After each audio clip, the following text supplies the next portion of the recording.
sahabat semua, di sini dengan saya Robit Fahmi dan ini adalah channel saya yang baru. Saya baru buat channel sebagai bentuk kegelisahan karena sejak pemerintahan Jokowi yang periode kedua ini cukup sering mahasiswa ataupun buruh turun aksi demonstrasi. Dan kali ini saya akan membahas tentang Undang-Undang Cipta Kerja yang banyak diprotes oleh lapisan masyarakat, baik itu mahasiswa ataupun buruh, bahkan yang hari ini di berita buruh turun aksi lagi menolak Undang-Undang Cipta Kerja. Padahal Undang-Undang Cipta Kerja ini dibuat untuk kebaikan bersama, terutama tentang pemberantasan korupsi. Sebagaimana pidato Jokowi yang dimuat di CNBC Indonesia 9 Oktober, beliau mengatakan Undang-Undang Cipta Kerja mendukung upaya pemberantasan korupsi. Ini jelas karena dengan penyederhanaan dan dengan memotong, dengan mengintegrasikan sistem perizinan secara elektronik, maka pungutan liar pungli dapat dihilangkan. Jadi Jokowi, Pak Presiden kita mengatakan bahwa dengan Undang-Undang Cipta Kerja ini secara tidak langsung telah berupaya untuk memberantas korupsi yang selama ini mengakar. Tapi kalau kita flashback ke belakang,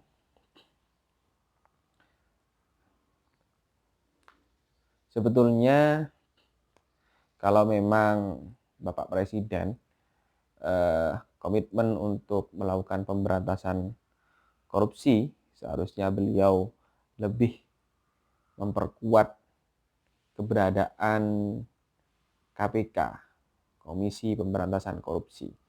Tapi faktanya ketika DPR menggodok Undang-Undang KPK yang kemudian di sana KPK tidak bebas lagi sejak adanya Dewan Pengawas, justru Jokowi diam saja. Beliau malah lebih menyarankan untuk yang menolaknya agar melakukan gugatan ke atau judicial review. Dan hingga hari ini KPK rupanya tidak segarang seperti dulu. Ketika sebelum ada Undang-Undang KPK atau sebelum adanya Dewas. Hari ini KPK itu justru lebih menyenangkan. Kalau kemarin kita dengar banyak diulas salah seorang Instagram, Danis yang kemudian dia itu dengan cepatnya populer hanya gara-gara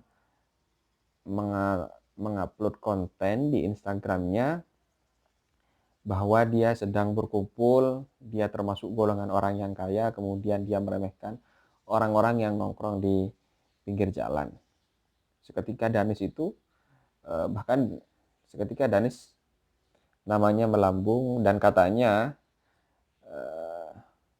toko bunganya itu laku keras. Bahkan Danis sempat diundang di salah satu stasiun televisi. Ini menandakan bahwa masyarakat kita itu lebih senang dengan hal-hal yang berbau hal semacam itu, gimmick-gimmick kecil seperti itu, daripada membahas persoalan-persoalan korupsi yang yang jelimet, bulat dan lain sebagainya. Dan saya rasa ada baiknya dengan undang-undang KPK ini.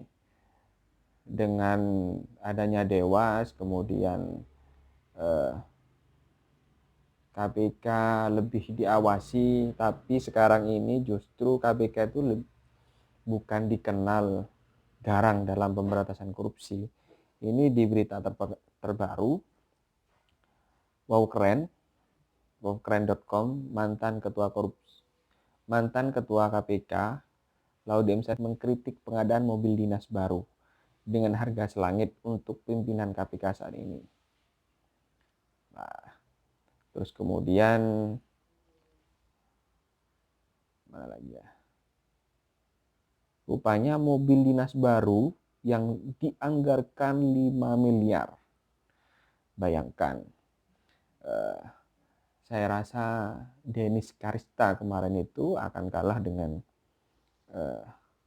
pimpinan KPK yang baru. Kalau Denis itu hanya miliki iPhone yang mungkin harganya sekian juta, tapi pimpinan KPK mampu menarik perhatian publik dengan menganggarkan mobil dinas seharga 5 miliar. Nah, ini sebuah pencapaian baru oleh pimpinan KPK, dan sebagai bukti bahwa undang-undang KPK ini menyenangkan banyak masyarakat. Menyenangkan masyarakat Indonesia yang memang kecenderungannya senang dengan hal-hal gimmick semacam ini. Pamer kekayaan, terus kemudian hedon, ngopi di tempat mewah. Saya rasa untuk kedepannya KPK perlu ditingkatkan lagi hal-hal semacam ini. Kalau perlu dianggarkan untuk belanja, misalkan belanja untuk keluarga ataupun untuk istri dan sebagainya, itu lebih dianggarkan lagi untuk kebutuhan pribadi dan keluarganya. Karena ini akan berpotensi cepat populer daripada melakukan pemberantasan korupsi. Jadi itu sih dari saya, dan ini channel saya yang baru. Mungkin kalian sepakat dengan apa yang saya bahas, bisa di subscribe dan jangan lupa bunyikan loncengnya.